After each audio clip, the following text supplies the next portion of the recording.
OK, on est prêt? Je vais faire encore un développement aujourd'hui. La section, je pense que ça s'appelle la section 2.5. C'est deux fluides immiscibles qui glissent un sur l'autre entre deux plans infinis. Okay? C'est horizontal. Il y a un effet de pression. Il n'y a pas d'effet de gravité. Donc, ce qu'on a fait la semaine passée, c'est deux écoulements. L'écoulement se faisait uniquement sous l'effet de la gravité. C'était un plan incliné. Okay? C'est le premier bilan que l'on a fait. On l'a fait au complet. Hein? On a fait tout au complet. On a fait la solution, trouver les constantes, tout ça. On ne fera pas toujours ça. Okay? Le deuxième que l'on a fait, c'est la conduite cylindrique. Okay? C'est la conduite cylindrique verticale. Le fluide bougeait à cause de la gravité et à cause de la différence de pression. On va changer les géométries à chaque fois pour voir justement que c'est toujours le même développement, la même méthode, le bilan différentiel, passer à une équation différentielle, intégrer l'équation différentielle, trouver les constantes, ainsi de suite. OK? Donc, aujourd'hui, ce que je vais faire, ça va être un exemple où je vais encore une fois partir complètement du début, faire le bilan à partir des phi là, sur un élément de volume différentiel, et on va arriver à des équations différentielles que l'on va encore intégrer à la main.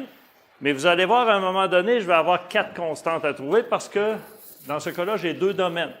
Dans chacun des domaines, dans les 2 premiers cas que l'on a fait, on avait un domaine, et dans chaque domaine, on avait 2 constantes à trouver. Là, on a 2 domaines qui sont interconnectés, on va avoir 4 constantes. Vous savez comme moi que 2 équations, 2 inconnues, c'est facile à résoudre.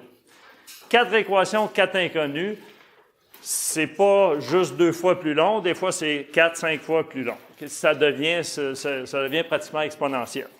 Donc, vous allez voir qu'à un moment donné, il y aurait intérêt à ce qu'on commence à utiliser des outils qui ne datent pas d'il y a 300 ans quand on a commencé à faire de la GEF, okay? qui existent depuis 50 ans, qui sont disponibles. Donc, des outils comme des outils de calcul symbolique, peu importe le logiciel que vous utilisez. Ici, on peut utiliser SymPy, mais vous pouvez utiliser Mathematica et toute la famille. Okay? Donc, vous allez voir ça se développer tranquillement aujourd'hui. Je vais le faire très doucement. Je fais qu'un exemple. On l'enregistre encore, comme vous voyez, là. Ceux de la semaine passée, vous allez rigoler, mais ils sont sur le site. Il y a 2 fois 45 minutes. C'est pas terrible. On va essayer de faire mieux aujourd'hui. Donc, c'est enregistré d'ailleurs. Vous allez voir que tranquillement, je vais passer de faire le travail à la main à être à un moment donné quasiment obligé d'aller vers une machine pour faire des calculs. Donc, regardons d'abord et avant tout la méthode que l'on utilise. On a un fluide plus léger sur un fluide plus lourd. Okay? On a une viscosité ici mu1, une viscosité mu2. Les 2 fluides sont poussés par une différence de pression, c'est horizontal, il n'y a pas de gravité, et sont poussés par une différence de pression de la gauche vers la droite. Donc, ce que je fais, les deux occupent le même espace, plus B et moins B. Donc, j'ai décidé de mettre mon axe ici au milieu. Je pourrais le mettre n'importe où, mais je le mets au milieu, je pense que ça va être plus simple. Peut-être pas. A priori, on ne sait pas. Donc, ici, c'est x est égal à 0, z est égal à 0, x va dans cette direction-là, z va dans cette direction-là. Puisqu'on a une différence de pression ici, on a P au point 0 et on a P au point L. P0 est plus grand que PL, donc le fluide va aller vers la droite. Puisqu'on a cette différence de pression-là, vous voyez que ça va intervenir dans notre bilan. Hein? Donc, regardons d'abord qu'est-ce qu'on fait. Les 2 bilans vont être extrêmement similaires, vont être pratiquement la même chose. Donc, ce que je vais faire, c'est que je vais aller ici, dans la partie du haut, ou la partie du droit, peu importe. Okay? La partie du haut, je vais prendre ça. OK? Ça va être une épaisseur delta X. Choisis delta X et non pas delta Z, parce que dans la direction Z, vous voyez très bien que l'écoulement ne changera pas. C'est une conduite, donc la vitesse que l'on va avoir ici au centre, en se déplaçant sur l'axe, ne change pas. On le comprend très bien. En fait, ce que ça nous dit aussi, parce qu'on peut interpréter ça en termes de dérivée, c'est dvz sur dz est égal à 0. Okay? Mais la vitesse change dans la direction x. Donc, je fais mon bilan avec un élément de volume différentiel, delta x, dans la direction x. Attention, j'ai encore vu des gens qui faisaient des bilans, pas différentiels, mais des bilans entre, par exemple, moins b et plus b. Non. Entre 0 et b, non. Ben non, on va avoir un élément de volume différentiel pour aller voir cette variation-là, la variation de vitesse dans la direction x. Okay? Donc, il faut absolument ça. Donc, notre élément de volume, il va être ici. Je vais le transposer ici. Il va avoir cette allure-là. Longueur, bon, ben c'est L, dans cette direction-là. Épaisseur, delta X. Le fluide entre ici et sort là. Dans l'autre direction, on va mettre W, mais le W intervient nulle part. Hein? W, c'est la profondeur. D'accord? Donc, on va aller faire un bilan sur cet élément de volume-là. Notre bilan, on va le commencer ici. Donc, on va avoir phi dans la direction Z, phi ZZ. Phi, c'est le flux de quantité de mouvement, donc la quantité de mouvement qui entre par unité de surface et par unité de temps. Je fais un bilan. Mon bilan, ça va être sur un taux de quantité de mouvement. Donc, la variable, c'est un taux de quantité de mouvement. Donc, phi ZZ, ici à l'entrée, Z est égal à 0, multiplié par la surface. Cette surface-là, c'est quoi? C'est W fois delta X. OK? C'est la surface delta X, W. OK? Ça, c'est la première quantité de mouvement qui entre, moins, évidemment, ce qui sort. Donc, c'est l'entrée moins la sortie, phi ZZ, évalué en Z égale à L, multiplié par la même surface, W delta X. Ça, c'est les... Oui? W, c'est L. W? C'est L. Parce qu'on veut la surface. W, c'est la largeur. Ça entre ici dans cette direction-là. Donc, la largeur perpendiculaire au tableau. Donc, c'est pas ce qui entre ici. C'est pas dans cette direction-là. Ça, c'est phi xz dans cette direction-là. Donc, ces deux termes-là, plus le phi xz. Bien, phi xz, c'est ici. Donc, ce qui va entrer ici, phi xz, en x est égal à x. Notation un peu bizarre, j'en conviens, mais multiplié par L fois W. Ou W fois L. Moins phi xz évalué en x. Attention, là, je faites la même. Bon, évalué en x plus delta x multiplié par L W. La somme de ces quatre termes-là va me donner le bilan de ce qui entre moins ce qui sort. Est-ce que dans l'élément de volume, il y a une force qui contribue au mouvement dans la direction Z? Oui, une différence de pression. C'est un point intéressant. Elle dit la différence de pression agit. Donc, en fait, la différence de pression, elle agit sur les surfaces. Donc, la différence de pression, elle va intervenir là-dedans. Tu te rappelles que le phi, ça comprend rho VV, plus P fois delta, plus taux. OK? Et ça donne que quand on a ici P multiplié par delta, le delta a un indice ZZ. Donc, vu que les deux indices sont du même nom, c'est 1. Donc, la pression intervient ici. OK? Vous voyez ce que je veux dire? Hein? On retourne au chapitre 1. Le delta de Kronecker, là, c'est 0 hors de la diagonale, 1 sur la diagonale. Donc, le P ici intervient. P, il est là aussi. Mais P est multiplié par le delta XZ qui est 0. Parce que la pression, ici, la différence de pression n'agit pas ici. OK? D'accord. Effectivement, c'est un très bon point qu'elle a souligné, parce que si on faisait le bilan autrement, en n'utilisant pas les termes phi, mais en y allant terme par terme, oui, on mettrait la pression sur les faces. Mais là, avec le terme phi, il inclut les trois valeurs de flux. Donc, dans ce cas-là, la somme de tous ces termes-là, c'est égal à 0.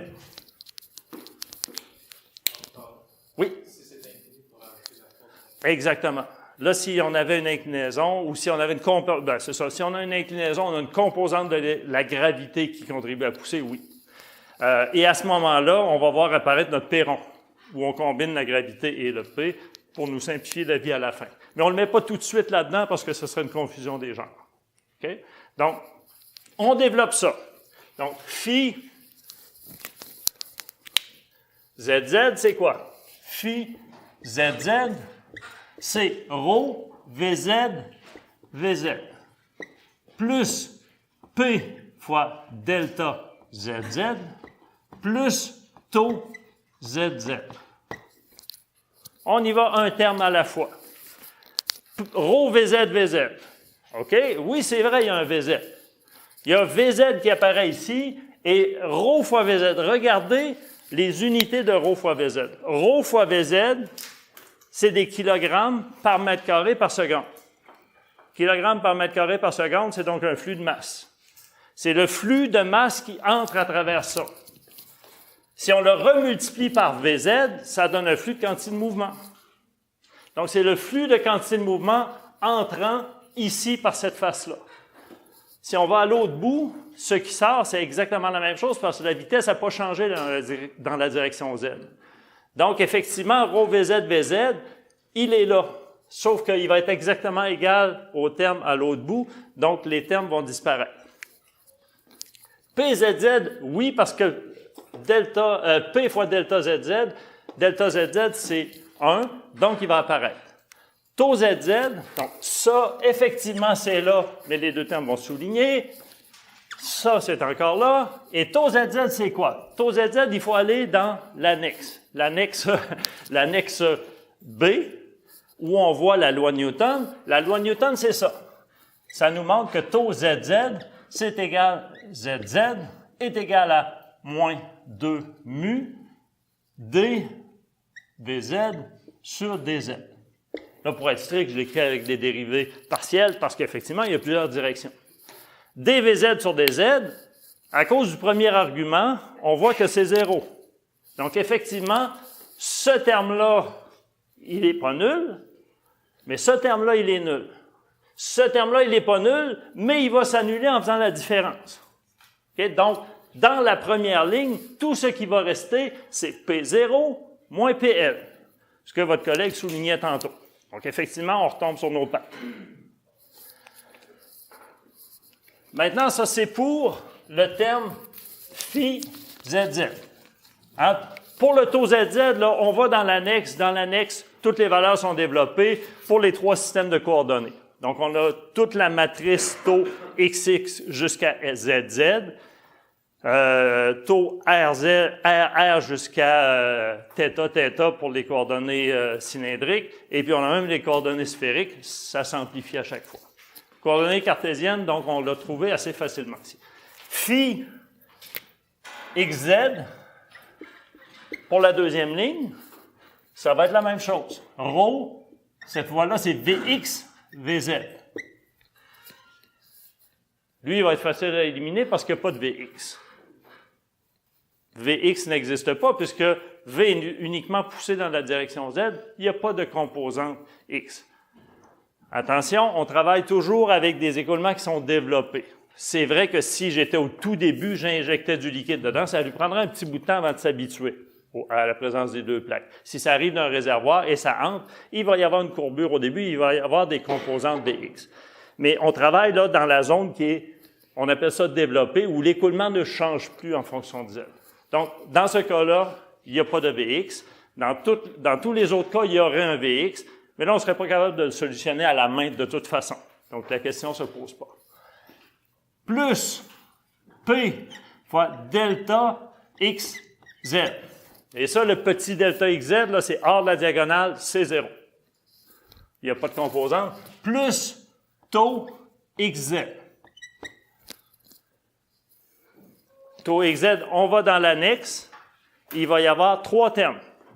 Moins mu dVz sur dx, plus dvx sur dz, plus un grand terme à l'après qui est la divergence de V. Bon. Regardez la divergence de V, il y a dvx sur dx, il n'y a pas de vx. dvy sur dy, il n'y a pas de vy dans cette direction-là. Et dvz sur dz, on l'a déjà éliminé. Donc, ce que vous allez voir dans l'annexe, vous allez voir ceci. Divergence d de v. Et ça, c'est quoi? Ce terme-là, c'est dvx sur dx plus dvy sur dy plus dvz sur dz. OK? Si vous avez regardé l'annexe, vous avez vu ce petit terme-là qui apparaît, et vous demandez c'est quoi? Il y a un kappa devant. Kappa, on ne sait pas c'est quoi, en fait. Puis il y a bien du monde qui ne sait pas c'est quoi. Même on n'utilise jamais ça, le kappa, à moins d'être dans des conditions extrêmement spéciales. Partout, les écoulements qu'il y a sur Terre, on n'utilise jamais ça. Donc, il reste uniquement ce terme-là. Et vous voyez, ce terme-là, effectivement, dvx sur dx, dans notre cas, il n'y en a pas. dvy, il n'y en a pas. Et dvz sur dz, on a dvz sur dz, on a déjà éliminé. Donc, le deuxième terme qui apparaît à droite, là, 0. C'est 0 dans tout écoulement incompressible, en fait. Donc, celui-là, il est égal à 0. Et là, maintenant, donc, vu qu'on a ces termes-là, on peut retourner dans notre bilan ici. On peut retourner ici, remplacer ces termes-là. OK? Multiplié par delta x, on va les remplacer au fur et à mesure. Donc, on va aller écrire ça, rho vz vz plus p évalué en x est égal à 0, multiplié par quoi? Multiplié par w delta x. Okay? Ça, c'était le premier terme qui était là. J'ai enlevé le terme taux zz. Okay? Le taux zz, il n'y en a pas. Oui? Ben oui, c'est pas x du tout, ça. Tu as bien raison. Z est égal à 0. En plus, c'est écrit en rouge. C'est moins rho vz vz plus p évalué en z est égal à L, merci, fois w delta x. Oui? Non, pression, c'est scalaire. OK. Qu'est-ce qu'on fait avec le delta zz dans ce cas-là? Ça va être 1. C'est 1, donc on l'a laissé là. Okay. C'est P évalué en, c'est ça. Donc, la deuxième ligne maintenant. La deuxième ligne, on va la remplacer aussi. C'est ça. Il n'y a pas de Vx, il n'y a pas de P, il va y avoir taux XZ évalué en X est égal à X. Oui?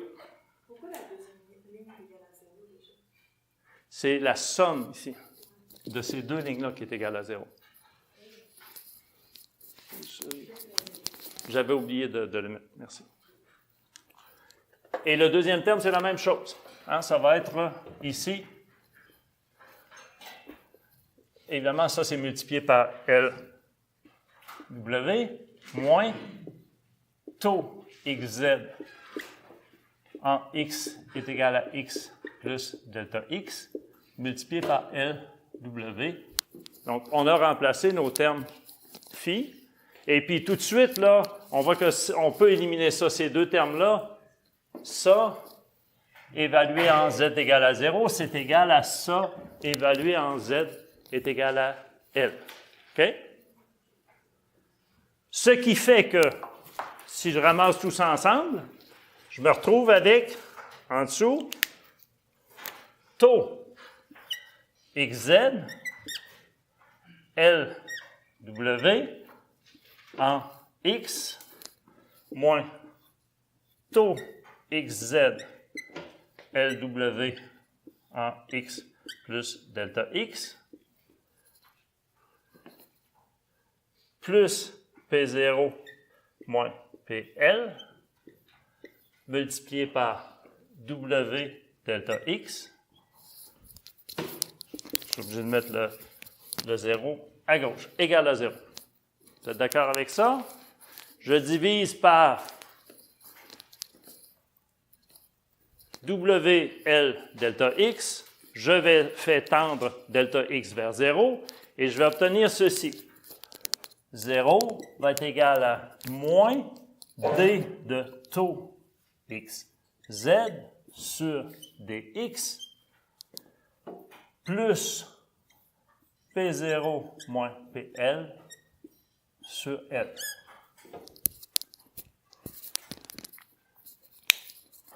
Vous êtes d'accord que la limite lorsque taux XZ LW évalué en X moins taux XZ LW évalué en X plus delta X divisé par delta X, limite lorsque delta X tend vers 0 de ceci, donne moins la dérivée.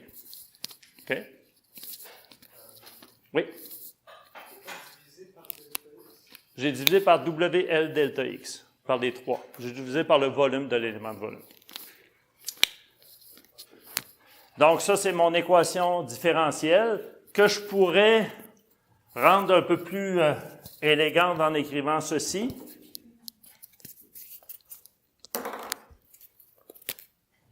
Hein? Je multiplie par moins 1 puis je soustrais. Donc, D de taux XZ sur dx égale à P0 moins PL sur L. OK? Et je vais... Est-ce qu'elle est facile à séparer puis à intégrer? Oui, hein, c'est une constante à droite, donc ça s'intègre assez bien. Donc, je vais me retrouver avec ceci. Taux XZ. Et là, j'ai fait mon bilan dans la direction positive de X. C'est donc dans le domaine 2, du fluide 2. Donc, je vais l'identifier ici. L'indice va être juste pour identifier. C'est vrai, là, c'est juste pour identifier que c'est dans le domaine 2. Parce que les bilans, possiblement, donnent on va avoir des taux différents dans les deux. Donc, taux XZ2 va être égal à P0 moins PL sur L fois X plus C1. Là, il faut vraiment mettre une première constante. D'accord?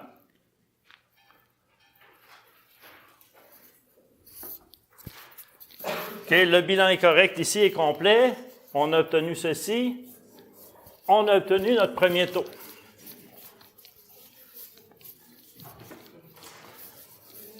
Qui était pour le deuxième fluide. Oui? Je me demandais, le bilan qu'on a écrit précédemment, c'est pour l'ensemble de Non. B et de moins B? Non. Ici. C'est bon. Le premier bilan que je viens de compléter, c'est dans cette zone-là. Hein? C'est entre X et X plus delta X. D'accord? Si je fais la même chose, vers le bas, entre moins X et moins X, moins delta X, je vais arriver à quoi, d'après vous? Je vais arriver à exactement la même chose. Taux XZ, dans le domaine 1, ça va être égal à P0 moins PL sur L. Avec un signe négatif?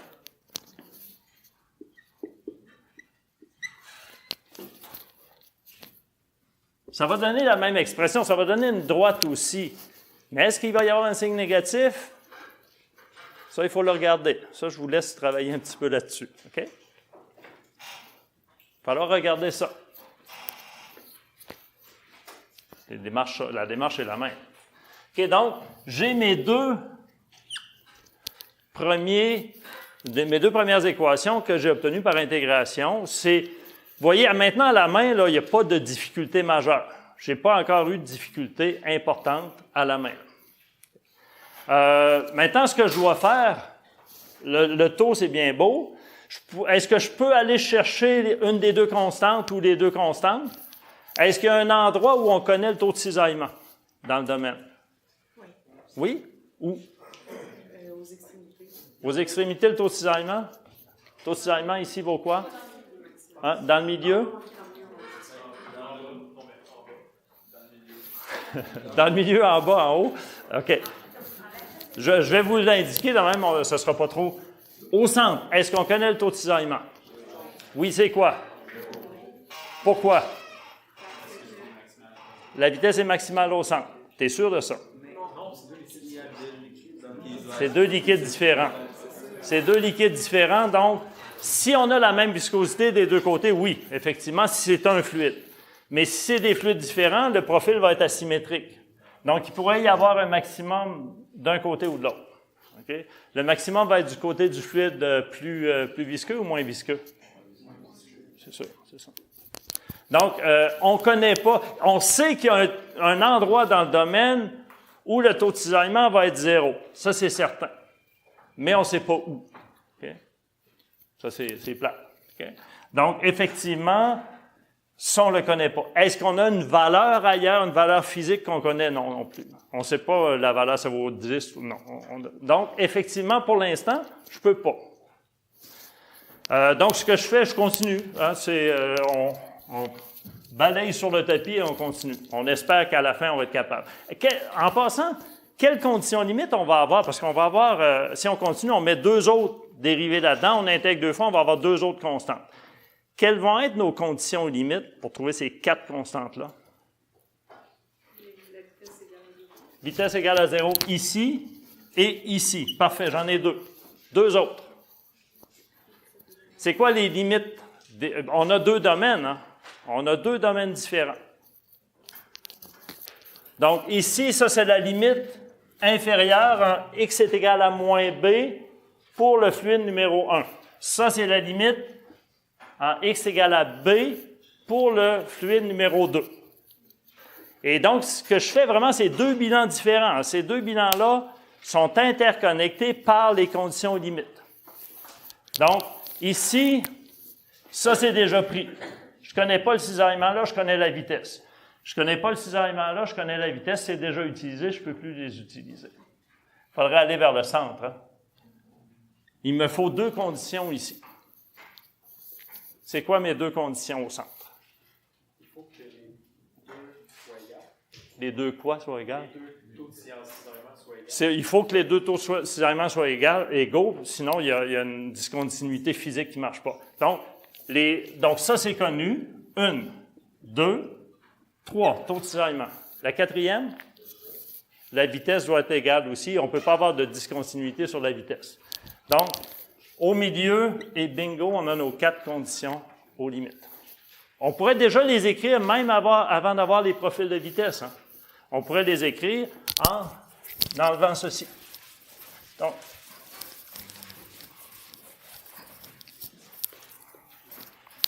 en x est égal à 0.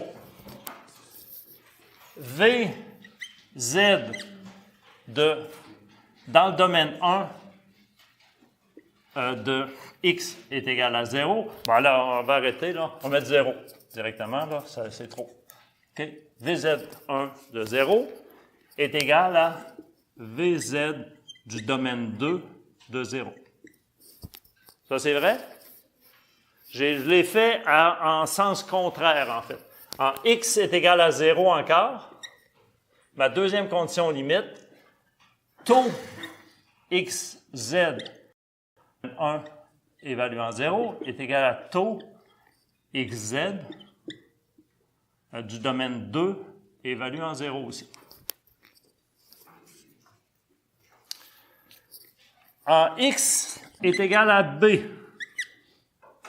on a que Vz, c'est le domaine 2 en haut? Oui?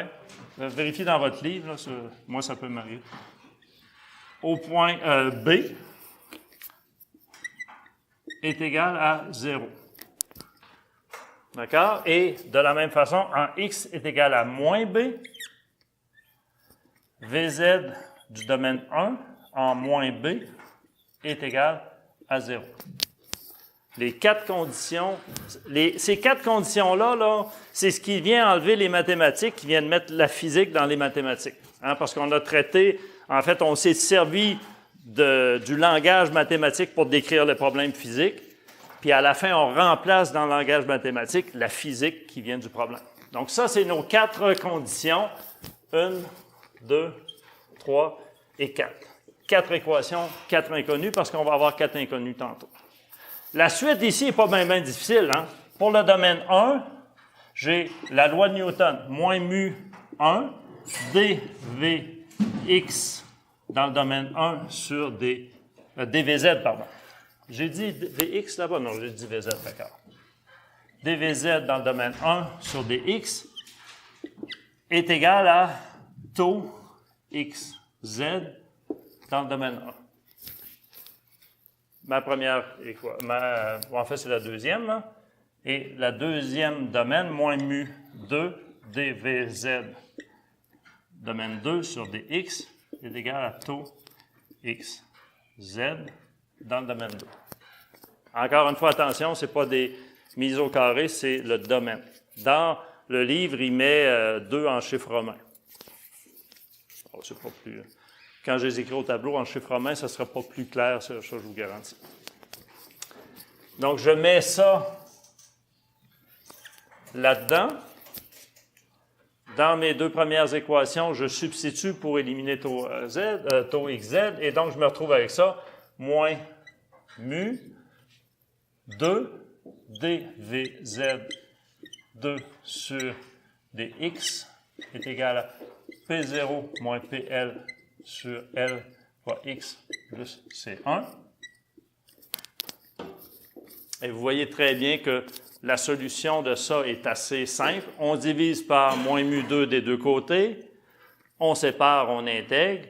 On va avoir à droite à intégrer X, ça va donner X2 sur 2. On intègre C1, ça donne C1X. Et on va rajouter une constante. Donc, on va se retrouver avec VZ dans le domaine 2 est égal à P0 moins PL sur L, avec un facteur de 2, fois X carré, plus C1X, plus C2.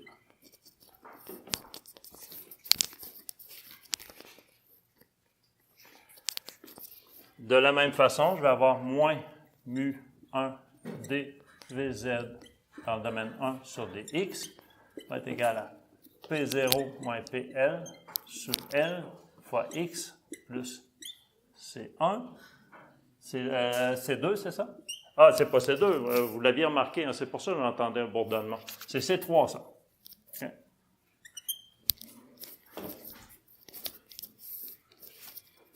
Vous vous méfierez, si vous utilisez SymPy ou un calculateur symbolique, vous avez 2 équations comme ça, il va faire la même erreur. À chaque fois qu'il intègre, il met C1, C2. Il ne se rappelle pas de la dernière. J'ai fait la même chose. C2, donc, VZ dans le domaine 1 va être égal à, de la même façon, P0 moins PL sur L, avec un facteur de 2, X carré, plus C2X, plus C4.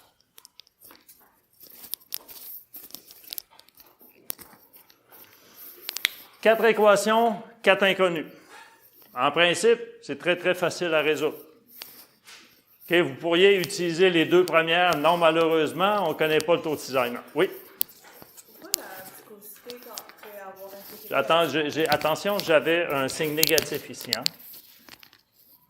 J'avais un signe négatif, mu 2 ici, avec un signe négatif. Merci, tu m'as fait... encore là, j'avais ça, donc j'ai un signe négatif ici, et j'ai un signe négatif sur mu 1. OK? Oui, ta question. C'était ça. OK, parfait. Tu avais remarqué mon erreur. C'est bon. Donc, une équation ici, une autre ici, celle-là, et celle-là. Ces 4 équations-là contiennent 4 inconnus. On va aller régler le cas des 4 inconnus en posant ce système d'équations-là sur les 4 points où on connaît des valeurs. Oui? Pourquoi est-ce que la soustraction des P n'est pas utilisée par la mu? Ben oui. Ben oui. mu 2 et mu 1. Merci beaucoup parce que c'était ridicule. Ouais.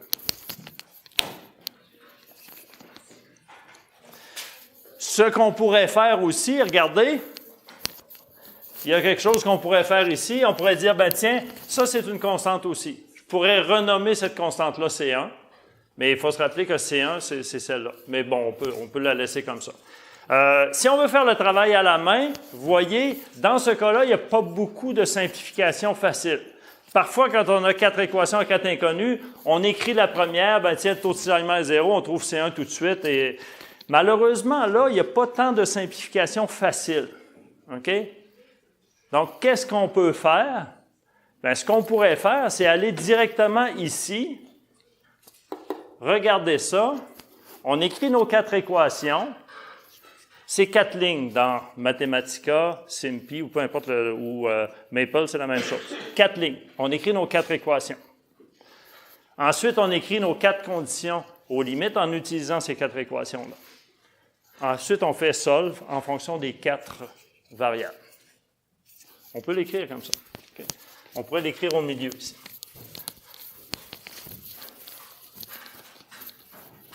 Parce qu'à la main, là, le problème, c'est que ça devient l'arbre qui cache la forêt.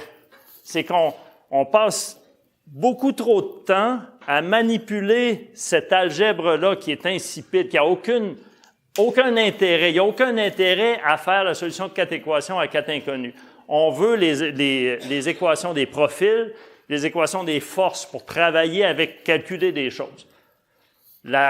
Trouver les constantes, c'est quelque chose que malheureusement on est obligé de faire. C'est comme remplir des feuilles de paye ou quelque chose. C'est un travail clérical qu'on n'est pas obligé de faire si on a un outil comme Mathematica, Maple, SIMPy. Okay? Donc, effectivement, regardons comment on écrirait ça. Bien, moi, ce que je fais, c'est que j'écris mes 4 équations ici. Okay? J'écris donc la première, taux, celle-là. Je l'écris directement en ayant évidemment défini. Donc, je fais une première étape où je définis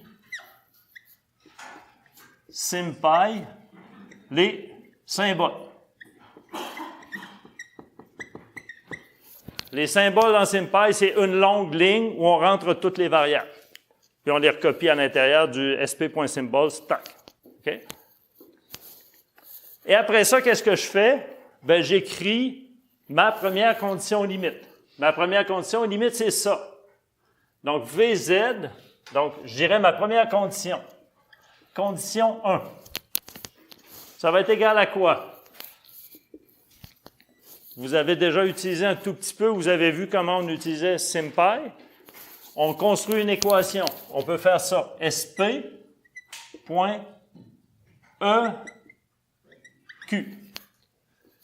On dit à SIMPy, construis-moi une équation. Construis-moi une équation que je vais utiliser par la suite, que je vais mettre là-dedans. Et je vais faire quoi là-dedans? Je vais écrire, je vais l'appeler par exemple, ma première condition, c'est quoi? C'est V, donc mon équation 3 et mon équation 4.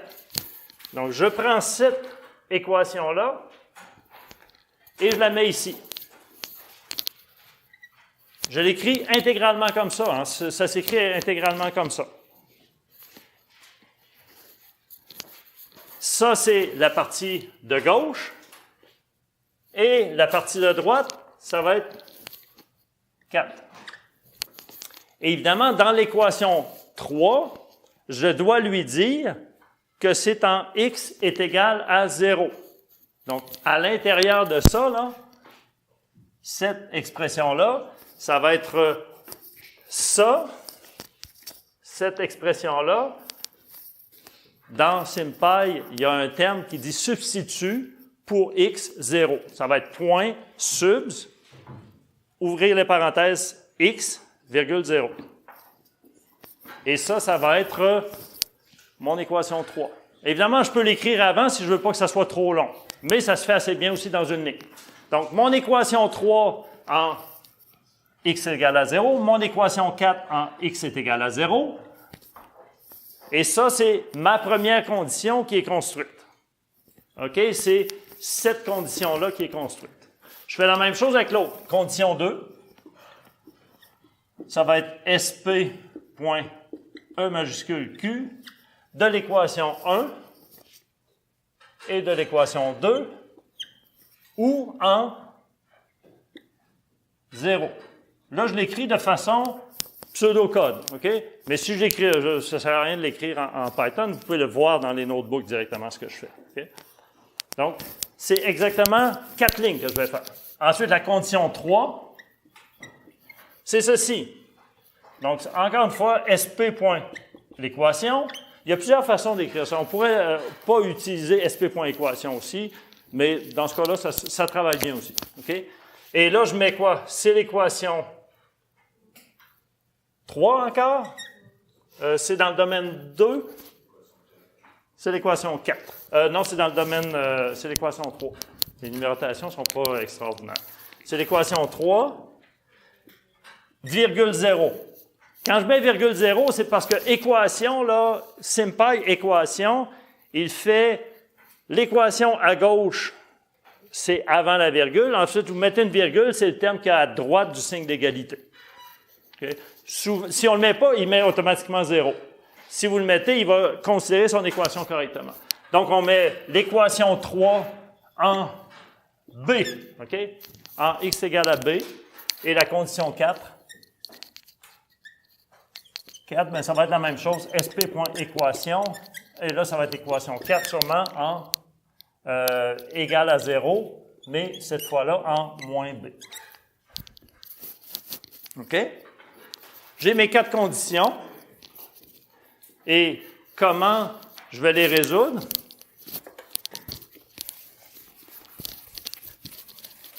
Ben, vous voyez le travail à la main, là, mais ce que je vais faire, je fais mes constantes. Souvent, j'appelle ce terme-là constante.